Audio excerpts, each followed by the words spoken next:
ජීවිතේ එක වතාවක් හරි ඔයාව ප්‍රතික්ෂේප වෙලා ඇති. ඔයා ජීවිතේ එක වතාවක්වත් ප්‍රතික්ෂේප වෙලා නැත්නම් මම ඔයාට පුංචි දෙයක් කියන්නම්. ඔයා තමයි මේ ලෝකේ ඉන්න අවාසනාවන්තම මිනිසයා. හැබැයි ඔයා ජීවිතේ එක වතාවක් හරි රිජෙක්ට් වෙලා තියෙනවා නම් ඔයා තමයි මේ ලෝකේ ඉන්න වාසනාවන්තම මිනිසයා. රිජෙක්ෂන් කියන හැඟීම එක වතාවක් හරි ජීවිතේට විඳලා තියෙනවා නම් ජීවිතේ අඳුනගෙන ඉස්සරහට යන්න ඔයා හරිම වාසනාවන්තයි. මේ ලෝකේ ප්‍රතික්ෂේප වුණ මිනිස්සු ඕනතරම් ඉන්නවා. දන්නවද? මේ ලෝකේ ප්‍රතික්ෂේප වුණ මිනිස්සු තමයි හරි ඉක්මනට සාර්ථකත්වයට ගියේ. අන්න ඒකයි මේ මැජික් එක. අන්න ඒකයි ඒ හැම මිනිස්සෙක්ම වාසනාවන්තයි කියලා කියන්නේ. මේ ලෝකේ ප්‍රතික්ෂේප වුණ මිනිස්සු ඕනතරම් ඉන්නවා. දන්නවද? ඒ මිනිස්සු හරි ඉක්මනට සාර්ථකත්වයට ගිහිල්ලා තියෙනවා. අන්න ඒකයි ඔයා වාසනාවන්ත වෙන්නේ. රිජෙක්ට් වුණා නම් ඔයා අන්න ඒකයි ඔයා මේ ලෝකේ ඉන්න හොඳම වාසනාවන්තයා වෙන්නේ. ඒක තමයි මැජික් එක. ලෝකේ අපි පැත්තකින් තියමු.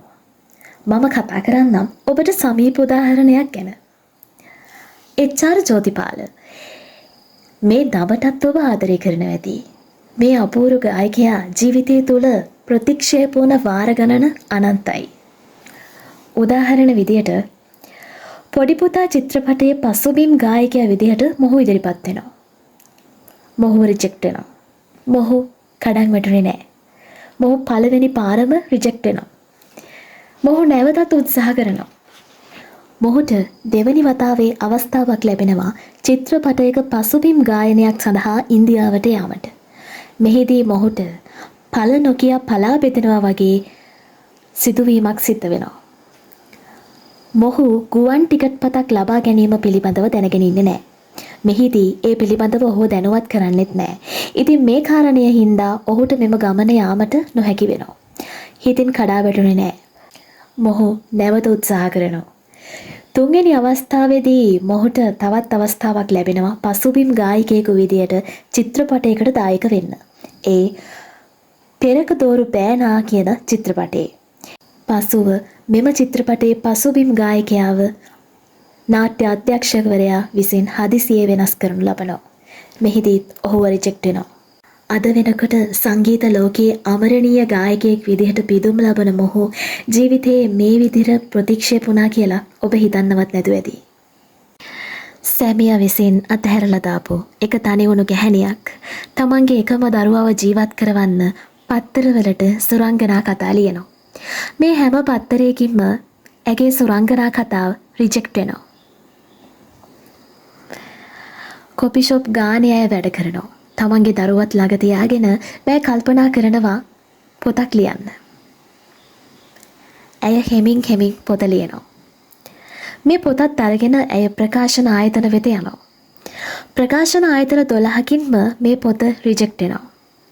ඇගේ වාසනාවකට 13 වෙනි ප්‍රකාශන ආයතනය බාර ගන්නවා මේ පොත print කරන්න.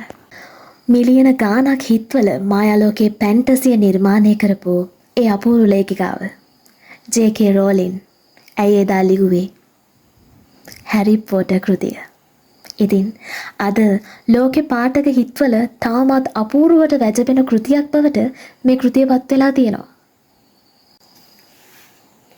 අන්න එහෙමයි රිජෙක්ෂන් එක මොටිවේෂන් එකක් කරගන්නේ. අන්න ඒකයි මම ඔබට කිව්වේ ඔබ හරි වාසනාවන්තයි. ඔබ එක දවසක් හරි රිජෙක්ට් වෙලා තියෙනවා නම් ඔබ හරිම වාසනාවන්තයි. ඒක තමයි ඔබේ මැජික් එක. දන්නවද? රිජෙක්ෂන් කියලා කියන්නේ ඔයාට සාර්ථකත්වයට යන්න හම්බෙන ටිකට් එකක්. ඉතින් මේ ටිකට් එක මිස් කරගන්න එපා. ඒ ටිකට් එක අරගන්න. ඒ ටිකට් එකේ මිහිර විඳින්න. ඔයාව බ්‍රෑන්ඩ් එකක් කරගන්න.